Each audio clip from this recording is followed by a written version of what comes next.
Assalamualaikum warahmatullahi wabarakatuh. Apa kabar saudaraku yang seiman, seagama? Kali ini kami ingin membahas tentang masalah Masjid Ba'alawi. Tahukah saudara-saudara Masjid Ba'alawi? Yang nama Ba'alawi ini sudah mendunia. 3 Masjid Ba'alawi di dunia telah berdiri kokoh, gagah, perkasa.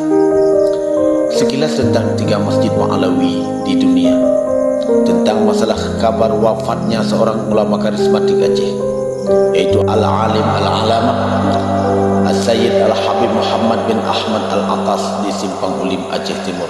Sangat besar kaitannya dengan Masjid Ba'alawi yang beliau bangun di akhir hayatnya.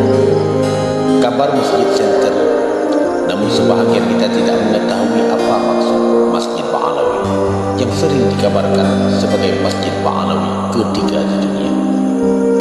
Masjid ini bukan saja viral karena dibangun oleh satu orang, seperti Masjid Kecil Lemi di Banda Aceh ataupun Masjid Al-Hanif Jemara Medan yang dibangun oleh Haji Hanif. Tapi Masjid Ba'alawi punya akar sejarah panjang dengan berbagai filosofis lahirnya masjid tersebut. Untuk itu kami coba menyampaikan sedikit informasi terkait Masjid Ba'alawi yang ada di dunia. Namun sebelumnya kita kembali kepada sejarah Ba'alawi itu sendiri.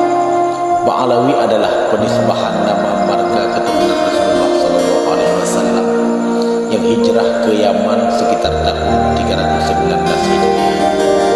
Yaman dan hanya dihuni oleh 2 suku saja.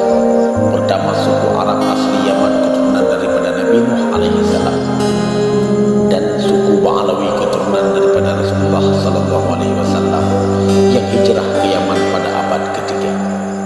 Kemudian nama ini terkenal pada sebuah tarekat sufi Islam Sunni.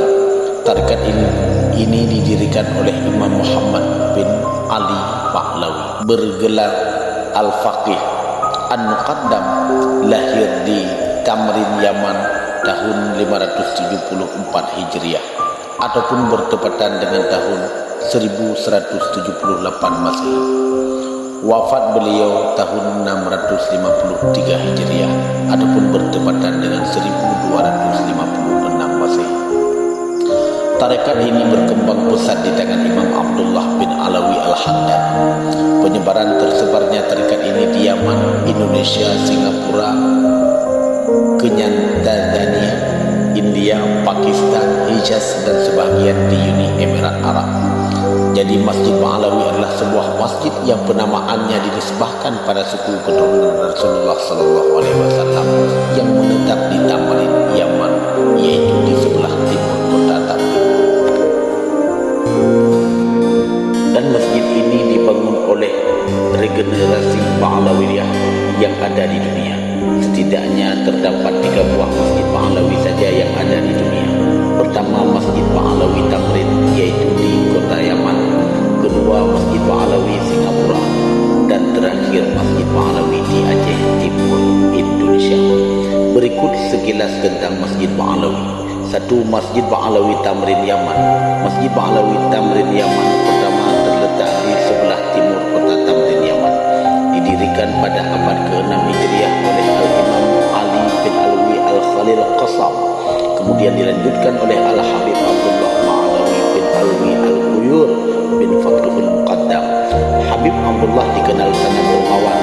Beliau mewakafkan seluruh hartanya, tanah miliknya, kebun kurma, uang, emas dan dirham yang bernilai miliaran rupiah untuk membangun dan kemaslahatan Masjid Ba'alawi ini.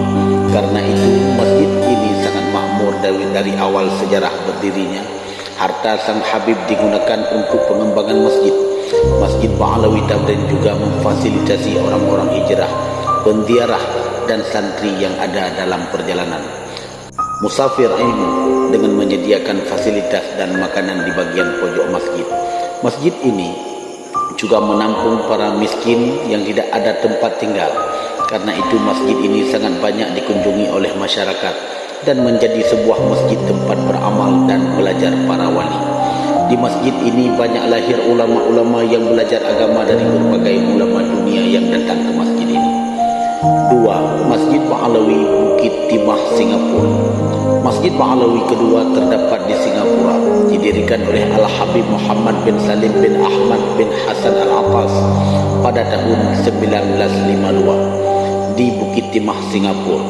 Sekarang dipimpin oleh Imam Besar Al-Habib Hasan Al-Atas.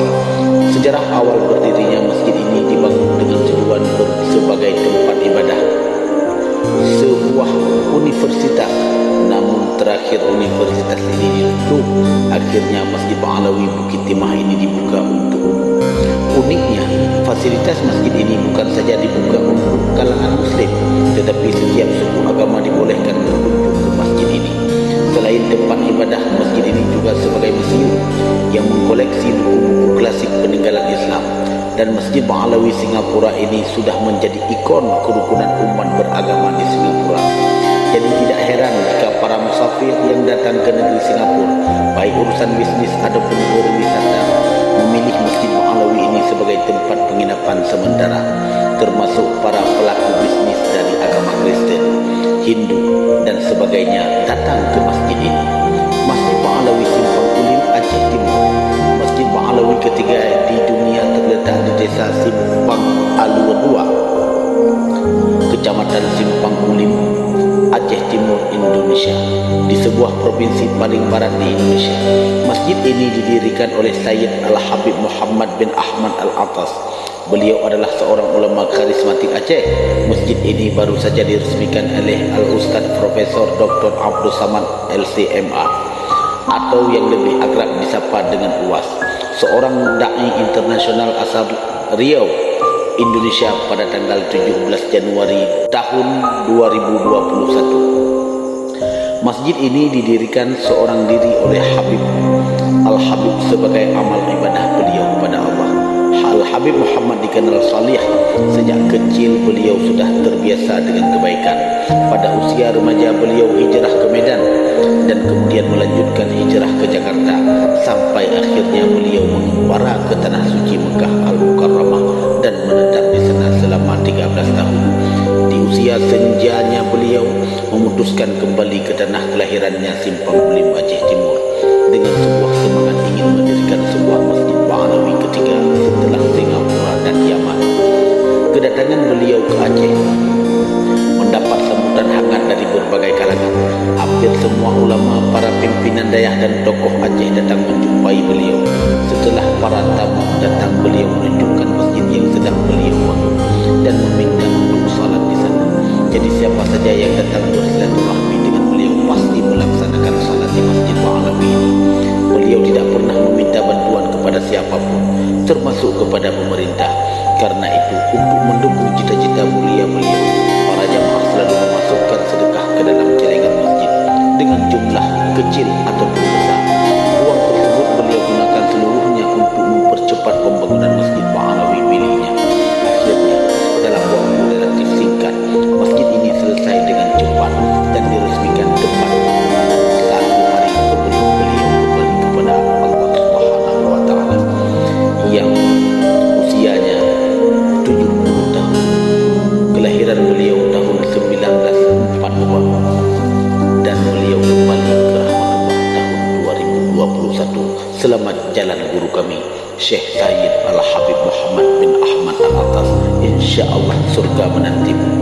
Allah sebaik-baik tempat pembalasan. Amin ya rabbal alamin. Cerita ini dikutip